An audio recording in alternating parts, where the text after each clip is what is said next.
Hey, what's up bro, sis, mother-father sekalian, Hazwan Shah Bebe, hashtag bukan Zizan, the best palatau in the world. Video kali ni kalau saya tak nampak elok sikit, bukan sebab video ni dah diedit, tidak, masih lagi unedited version. Cumanya aku baru lepas shoot video untuk Bebe Studios. Dah lalang tu daripada kamera tegak, aku landscapekan dia je lah. So dalam keadaan macam ni, berbeza sikit, mungkin nampak fresh, tapi yang penting sekarang ni adalah korang tekan dulu butang subscribe, tekan sekali butang loceng, asyabala butang subscribe sebab kita nak go for 40,000 subscribers. And then video kali ni nak sembang pasal apa? Seperti yang korang nampak dekat tajuk, kita nak cover sikit apa yang berlaku dekat Raw ikutkan pagi tadilah. Ni dah tengah malam Selasa. And then kalau korang masih lagi berhuhu, bersedih sebab Cody menang WWE Champion, smart kan baju ni, Malaysia Nightmare kan. Tak jual, hampir jual dulu, tapi sekarang aku dah tak jual lah baju. So aku belanja untuk korang tengok je. Tak nak jual lah, biar aku je ada baju ni. So first kali apa yang berlaku dekat Raw, kita nampak show dibuka dengan Adam Pearce, which is Adam Pearce time tu memanggil Seth Rollins untuk keluar. Bila Seth Rollins keluar tu, benda yang buat aku rasa serabut lah. Aku rasa macam kenapa nak kena buat style macam ni ataupun gimmick macam ni. Memang rasa semak gila dan cringe. Aku rasa cringe dia sama macam tengok Danhausen debut dekat Elimination Chamber hari tu. Bila sikit-sikit Maskman keluar, lepas tu dah makin ramai, semua nak bergerak kiri kanan macam tu. Semak weh, sumpah semak. Dah lah ada seorang tu aku perasan, bukan nak body shaming, tapi macam obviously kau tu bukan Seth Rollins. YTGT. Aku tak nak cakap nanti orang kata aku body shaming, tapi YTGT lah. Siapa nampak tu dia tahulah tu. So aku rasa macam kalau nak pilih pun janganlah pilih orang yang macam tu. Obviously lah dia bukan Rollins, tapi yang lain-lain tu daripada segi fizikal macam make sense lagi. Tapi secara overall aku rasa tak make sense pun untuk nak buat benda macam ni sebab semak, cringe dan aku tak minat. Aku tak tahu kenapa. Aku rasa mungkin benda ni boleh jadi smart kalau execution dikemas, tapi masa bergerak-gerak tu semua macam tak lah. Aku tahu idea dia adalah untuk Rollins supaya tak mudah diserang oleh The Vision. Tapi sekarang The Vision pun tinggal 2 orang je. And then Rollins nak takut apa lagi, nak ramai-ramai gitu. Gimmick apa ni? Aku tak faham.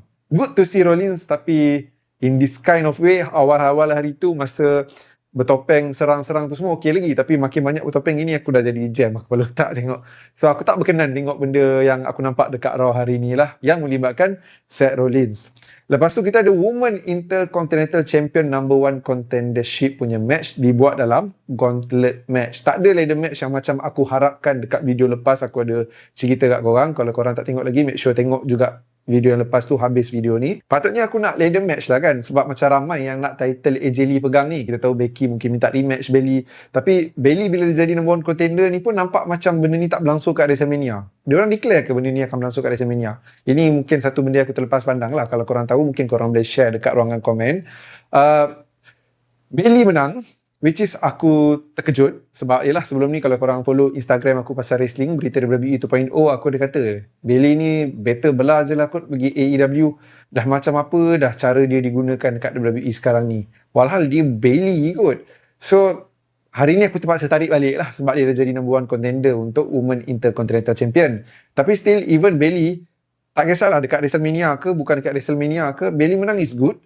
Tapi taklah, bagus untuk Bayley, tapi aku just rasa the best is for kita tengok ladder match sebab lagi enjoy. Tapi kalau mungkin WWE tak nak buat benda tu sebab yelah Money in the Bank pun dah lagi 2-3 bulan je kan, ke 3-4 bulan, tak adalah jauh mana. Ataupun diorang nak bagi ladder match tu kepada perlawanan lelaki, make sense lagi lah, mungkin akan lebih entertaining. Janji story lebih kena. Sebab sekarang ni aku nampak Women Intercontinental Champion yang story dia lebih kena untuk buat ladder match sebab ramai betul nak title tu. Compare dengan contoh laki punya US Champion, kita nampak Melo, Ilya dengan mungkin Trick ke macam tu je. Kalau yang Intercontinental Champion laki pun, Penta ni pun tak nampak lagi proper contender dia. Nak buat Bella dengan Dominic ni pun dah nampak macam ada story yang lain kan. So Women Intercontinental Champion dah sepatutnya buat ladder, tapi bila diorang buat gauntlet macam ni dengan tak ada Maxine juga, tak ada Nettie juga, tak ada Becky juga, so rasa macam something is missing dan macam you can do better lah. Itu pada pandangan aku. Tapi kalau korang rasa ini adalah cara yang terbaik juga, maybe korang boleh share pandangan korang dekat ruangan komen kat bawah. Yang ketiga, curse berlaku lagi di Raw minggu ni. Selepas Dominic dah kena hari tu, lepas tu kat SmackDown baru ni pun ada someone kena curse. Tapi kita tak tahu apa akan jadi bila dia kena curse tu, which is The Miz lah. And then sekarang ni yang confirm kena curse dan kita nampak kesan dia dah terjadi dekat Raw baru ni adalah El Grande Americano yang original ni sepatutnya lawan dengan Penta Rudin untuk Intercontinental Champion, Penta punya first defend. Tapi yang keluarnya adalah El Grande Americano yang Shopee, Temu ataupun Lazada, apa-apa terms lah yang boleh digunakan. So yang original tu kita tahu di sebalik topeng adalah Homos, dan yang clone tu, yang tak original tu, kita tahu di sebalik topeng adalah Mark Henry. So sekarang ni hilang yang Homos tu, yang original tu, sebab kena curse daripada Danhausen. Dan aku rasa segmen Danhausen makin enjoyable. Macam aku dah cakap dekat video yang lepas juga, aku suka tengok dia punya segmen dengan Adam Pearce hari tu, aku suka tengok segmen dia dengan The Miz, dan kali ni pun cara dia melontarkan skrip dia, dialog dia semua memang nice. Tak nampak cringe langsung. Aku rasa silap dia adalah first kali buat dia naik ke main roster dan buat dekat Elimination Chamber hari tu, di mana tak ramai pun orang kenal siapa itu Danhausen. And then silap kedua dia adalah pergi bagi tarian, which is aku rasa benda tu yang buat lebih cringe. Patutnya relax je. Mungkin Danhausen punya keranda terbuka, you are cursed, lepas tu stop macam tu je ke, tak payah tambah panjang lagi supaya bertambahnya cringe, tak payah kan. Tapi sebab tekan tarian tu dengan orang tak kenal buat kat Elimination Chamber, benda tu buat Danhausen punya debut tu not a very good debut, tapi dia cover balik dengan dia punya character works yang baik dekat Raw, SmackDown dan juga Raw hari ni. So aku suka Danhausen, you are cursed. Tapi kalau apa-apa jadi, jangan salahkan aku, benda tu semua mengarut. Apa orang panggil apa? Ni bukan munafik. Shikin. Yes. Seterusnya kita nampak best wrestler in the world, Dominic Mysterio, marah. Lelaki sebaik-baik masa... lama dah aku tak kata dia sebaik-baik lelaki, best wrestler in the world. Hari ni dah tak rasa ada mood dah nak cakap. Sebab benda tu macam dah basi. Okay? So, yelah, aku rasa tadi Omos dengan Mark Henry tu pun macam dah basi sebenarnya. Lepas ni tak payahlah kot buat yang tu. Kalau aku terbuat lagi, terlupa lah kot. Best wrestler in the world, Dominic Mysterio, marah dengan Finn Balor sebab dia rasa Finn Balor adalah punca dia hilang Intercontinental Champion dekat Raw minggu lepas. Lepas tu, kita nampak Finn Balor keluar. Finn Balor macam kata nak Dom lebih bertanggungjawab dan sebagainya, bla bla bla bla. Lepas tu dia tepek sekali dekat Dominic Mysterio, bagi tahu apa yang Ray tu cakap betul, dan Dominic ni keparat lah apalah. So benda tu membuatkan Dominic marah, tolakkan si Finn Balor. Lepas tu hampir berlaku pergaduhan, tapi memang Finn Balor nak gaduh betul lah. Dan bila Finn Balor nak gaduh betul tu, benda yang aku tak expect sebenarnya adalah untuk lihat JD McDonough berpihak kepada Dominic Mysterio. Sebab kita tahu sejarah JD dengan Finn Balor tu lebih kuat compare dengan sejarah JD dan juga Dominic. So aku ingatkan macam JD McDonough ni cuba untuk tak masuk campur, tapi tidak, dia berpihak pada Dominic, which is agak mengejutkan sebenarnya. Sebab kalau aku jadi JD pun aku akan pilih Finn Balor. Nampak lebih make sense dan nampak lebih baik Finn Balor daripada Dominic Mysterio kan. Aku dah terus meridakkan yang Dominic ni bukan best wrestler in the world dah ni. Tapi dia masih lagi best wrestler in the world, okay? Jangan fikir yang kuban-kuban.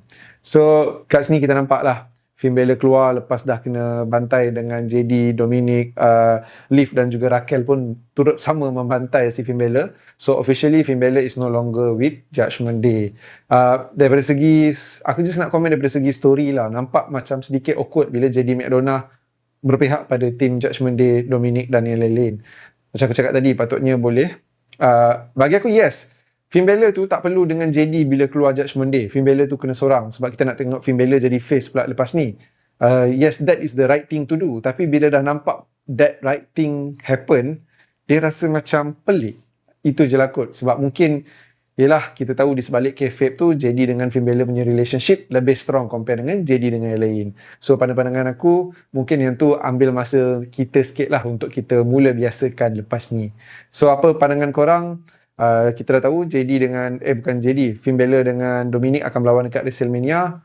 So bukan untuk Intercontinental Champion, tapi adakah ini akan jadi starting point? Lepas ni kita tengok Raquel pula tinggalkan Liv Morgan. Yes, tinggalkan Judgment Day jugalah maksudnya. And then kita dapat tengok perlawanan di antara Obafemi dan juga Rusev. Satu je aku nak cakap, kesian pada Rusev. Bukan nak kata teruk. Rusev tak nampak teruk sebab tak rasa match ni macam squash match sangat. Rusev bagi fight. Tapi match ni berlangsung less than 5 minutes kalau tak silap aku. Which is nak kata kejap tu tidak. Kan, better lah daripada seminit 2. Kalau Rusev kalah seminit 2 lagi aku angin. Tapi 5 minit ni pun aku tak rasa it is good for Rusev. Memang tak good pun untuk Rusev. Tapi sangat good untuk Oba lah. That is the positive side. So, Rusev ni aku risau jadi the next Andrade pula. Silap-silap patah balik.